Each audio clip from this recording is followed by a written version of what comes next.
Hello, everyone. Time for Math SAT question of the day. I'm in a car. My brother Seth, Professor Emeritus at SUNY Albany, SUNY means State University of New York, is here.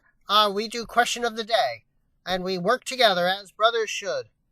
Okay, the question of the day is this thing, right? If 3x plus 8 is 20, what is 6x plus 4? So this question epitomizes the key to the SAT, to many SAT questions. And the operative word is a pattern. Pattern. If you look for it, a lot of SAT questions have a pattern. You spot the pattern, you get the question right. You don't spot the pattern, you waste a lot of time, and you will run out of time on the test. So, that being the clue, just, if you can pause the video and try it yourself and see if you get it. So there you go. You paused it. Okay, welcome back. No, did you get it? Did you see the pattern on how to do this? Obviously, you could solve for x, right? Here, and then you could take. Would you say is solve for x the pattern? No. If you have to do, that's called brute force.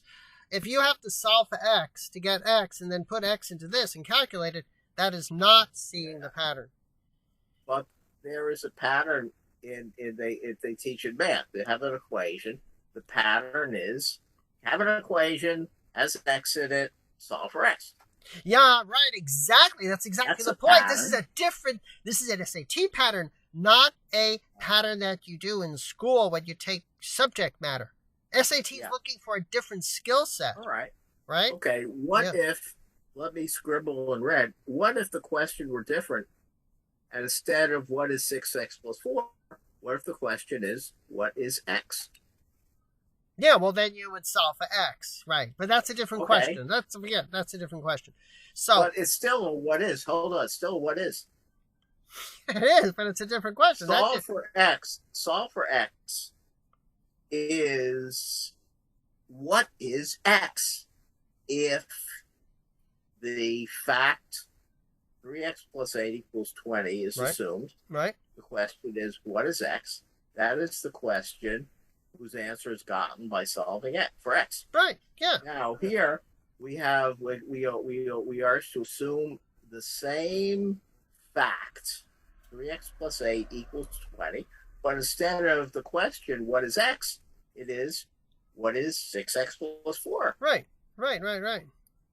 Okay, the trouble is in school, it's too easy to just pick up that whenever you see equation, follow the pattern. Yeah, right. Find x. That's what you have. That's why you study. That's why you study for the SAT to learn that the SAT is looking for patterns different from what you learn in school. Yeah. So again, the second thing about SAT questions, on all questions, and this is like questions that committees ask when you go for hearing, is what is the question?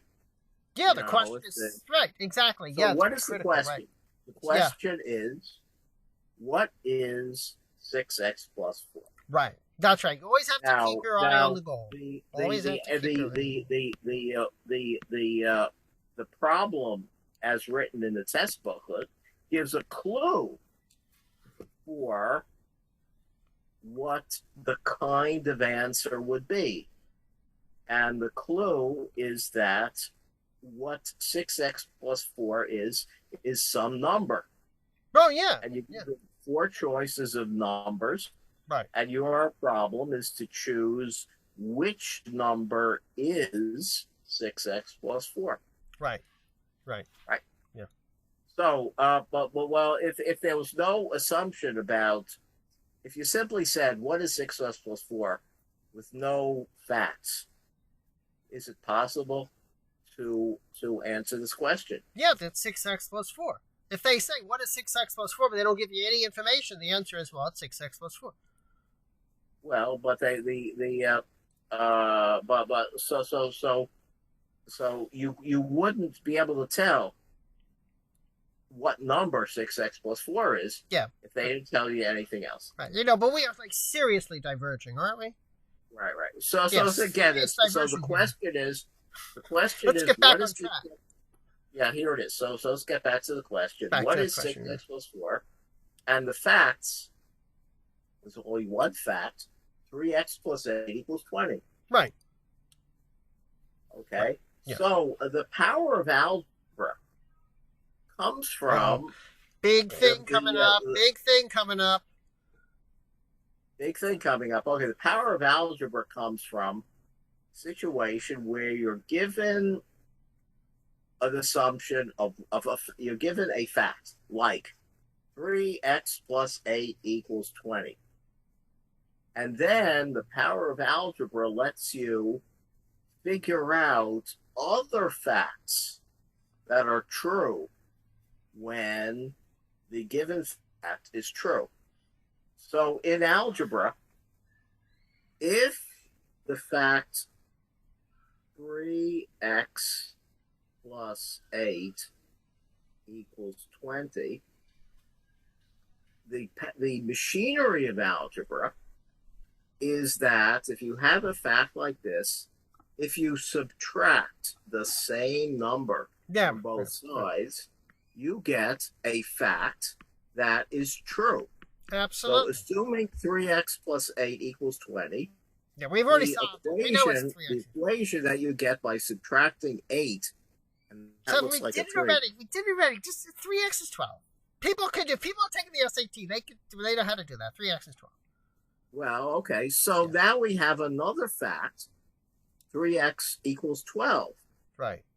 Okay. So a naive, time-wasting kid would say, "Oh, well, wow, solve for x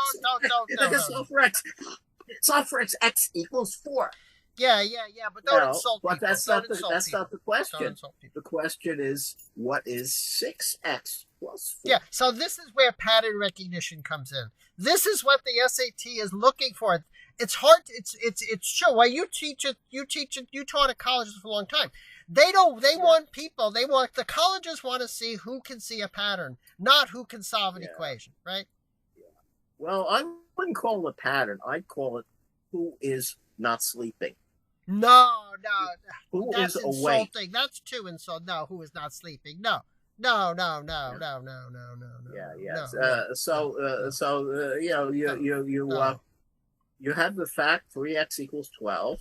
Yeah. And then, the question is, what is 6x plus 4? Right. So 6x plus 4 is kind of like 3x. Of course. Right?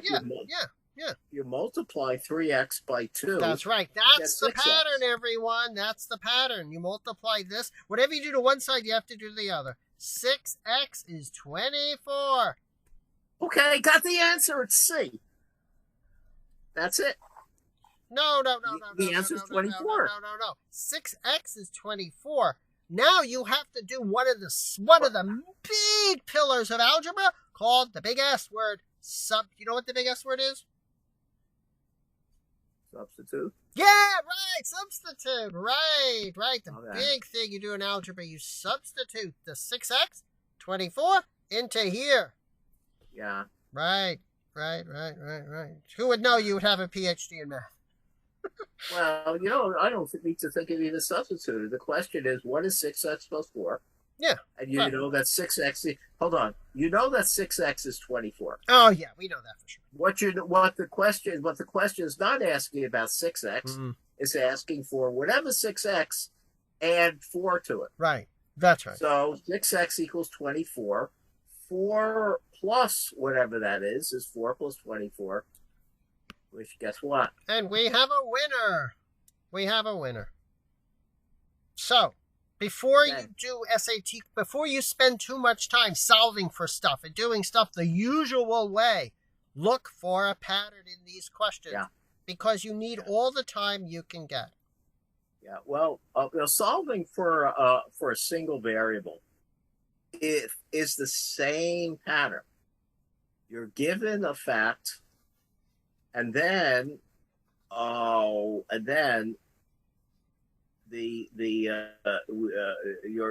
job, the machinery consists of two strategies. One strategy we discussed already. You do stuff that leads you to new facts from old facts, say by subtracting the same thing from both sides. But then the other strategy is to simplify. So when you learn algebra, you learn to take a complicated looking fact and manipulate it to get new facts. Right.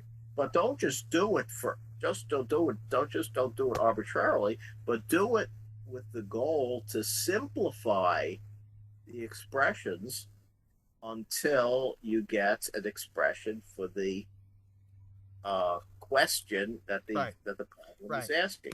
Yeah. So if okay. I've seen modifications of this. X plus 1 is 7. What is 2x plus 2? Okay, I've seen this question this way also, right? Right? You want to see the pattern, right? You multiply a 2 here, you multiply a 2 here, you get 14. Yeah. Right? I've seen that question too. That's a very, very similar question. X plus 1 is 7. What if the question were x plus 2 equals 7? What? X plus 2 is 7. X plus 2 equals 7. And then what? What is 2x plus 2? Well, yeah, you would do it the same way we did it. You solve, well, here you're actually solving for x, and then you double x, you throw it in. Anyway, it's the same thing. Okay, I guess that's probably about it, right?